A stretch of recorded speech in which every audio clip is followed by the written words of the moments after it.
Collector કચેરીના ગાર્ડનમાં મેવાણી હાય hyena નારા લાગ્યા। વડગામના ધારાસભ્ય જિગ્નેશ મેવાણીના પોલીસ પરના વિવાદિત નિવેદનને લઈને પાટણ, પાલનપુર સહિત ઉત્તર ગુજરાતના અનેક શહેરોમાં પોલીસ પરિવાર દ્વારા વિરોધ કરાઈ રહ્યો છે। જિગ્નેશ મેવાણીએ થોડા દિવસ અગાઉ થરાદમાં દારૂના વેચાણને લઈને પોલીસના પટ્ટા ઉતારવાની વાત કરી હતી। શું છે આ સમગ્ર મામલો, આવો જાણીએ। કોંગ્રેસે ગત 22 નવેમ્બરથી વાવ થરાદ જિલ્લાના ઢીમા ગામથી જનાક્રોશ રેલીની શરૂઆત કરી છે। આ દરમિયાન થરાદના શિવનગર ખાતે દારૂના દૂષણને લઈને જિગ્નેશ મેવાણી લોકો સાથે થરાદ પોલીસ મથકે પહોંચ્યા હતા અને થરાદ એસપી સહિતના પોલીસ સ્ટાફને પોલીસના પટ્ટા ઉતારી દેવાની વાત કરી હતી, જેમાં તેમણે જણાવ્યું હતું કે આ પટ્ટા તમારા છે, અમારા નહીં, એટલે કે તમારા પટ્ટા ઉતારી જશે। તમે કહો તો 24 કલાકમાં વર્તમાન અને ભૂતકાળના તમામ વહીવટદારોના નામ સાથેનું લિસ્ટ આપીશ।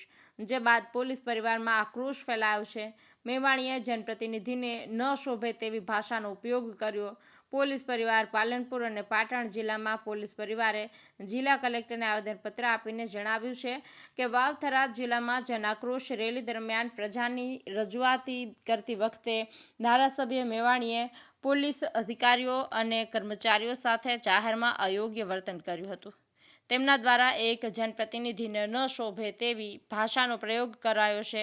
જિગ્નેશ મેવાણી જાહેરમાં માફી માંગે તેવું પોલીસ પરિવાર કહી રહ્યા છે। જિગ્નેશ મેવાણી અગાઉ પણ પોલીસ કર્મીઓ સાથે ખરાબ ભાષાનો ઉપયોગ કરી ચૂક્યા છે। તેમણે જાહેરમાં પટ્ટા ટોપી ઉતારીને નોકરીમાંથી હકાલપટ્ટી કરાવી દેશે અને પોલીસ અમારી નોકર છે જેવી ધમકીઓ પણ આપી છે। પોલીસ પરિવારની માંગ છે કે જિગ્નેશ મેવાણી જાહેરમાં માફી માંગે અને તેમણે પોતાના જવાબદાર પદ પરથી તાત્કાલિક રાજીનામું આપવું જોઈએ।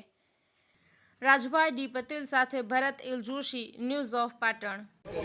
નિવેદનો પોલીસ પરિવાર તરફથી અને નાગરિકો તરફથી આપણે સાંભળ્યા।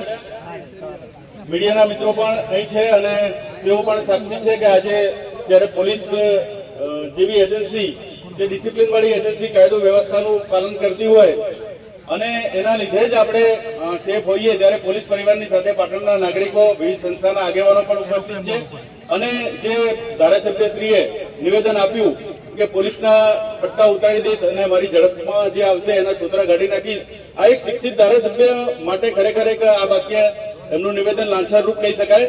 એકચ્યુઅલી ધારાસભ્યનું કામ લોકોના વિકાસ માટે, લોકોના વિસ્તારના વિકાસ માટે હોય અને સાથે સાથે કોઈ ગુનાહિત પ્રવૃત્તિ ચાલતી હોય તો ચોક્કસપણે નાગરિકોએ અને સાથે સાથે જનપ્રતિનિધિએ પણ તેને રોકવાનો પ્રયત્ન કરવાનો જ હોય, એમાં કંઈ ખોટું નથી। પણ એના એક રસ્તા હોય, કાનૂની પ્રક્રિયા હોય। પોલીસ સ્ટેશનમાં જવાનું, પોલીસ સ્ટેશન ના સાંભળે તો પીઆઈ એસપી સાહેબ જોડે પણ જવાનું હોય, પણ એની જગ્યાએ રોડ ઉપર ઉતરી રોડને બાંધ લેવાનું અને લોકોને ભેગા કરી અને આ રીતે નિવેદન આપવાના હોય તો પછી કોર્ટ અને બીજી કાનૂની વ્યવસ્થાનો જરૂર જ ક્યાં આવે? તો આજકાલ એક ફેશન થઈ ગઈ છે કેટલાક ધારાસભ્યોને કે આ રીતે રોડ ઉપર સમર્થકો ટોળા ભેગા કરવા અને આઈપીએસ જેવા ઉચ્ચ અધિકારીઓને આગળી અદ્ધર કરવા, નીચે કરાવી દેવાની, તુમાકી ભરી વાત કરવાની। પણ હકીકતમાં પોલીસ ડિસિપ્લિન વાળી હોય છે અને એ જનપ્રતિનિધિનો એક રિસ્પેક્ટ રાખતા હોય છે અને આ મીડિયા, સોશિયલ મીડિયામાં આવા વિડીયો વાયરલ થાય અને પોલીસનું મોરલ ડાઉન થાય, આ કેટલા હદે વ્યાજબી છે? તો આવું ખરેખર આવા ધારાસભ્યોના આવા જે નિવેદનો છે ચલવી લેવાય જ નહીં। એમને કડક કાયદો, કડક શબ્દોમાં વખોડી પાડીએ છીએ અને આજે આ રેલી અહીંથી આપણે 3-3ની લાઈનમાં કલેક્ટર સાહેબને આવેદનપત્ર આપવા જઈ રહ્યા છીએ અને વચ્ચેનો જે ગેટ છે, વચ્ચેનો ગેટ આપણે ઓપન કરાવેલો છે। તો સૌ સૂત્રોચ્ચાર સાથે શાંતિપૂર્વક રીતે આપણે અહીંથી રેલીનું પ્રસ્થાન કરવા જઈ રહ્યા છીએ અને પાછળ જે બધા ઉભાયેલા છે મિત્રો, રેલી યોજાણી છે પાટણની અંદર, તમે આપ શું કહેવા માંગો છો? આપનું નામ શું છે? મારું નામ પંકજ પટેલ।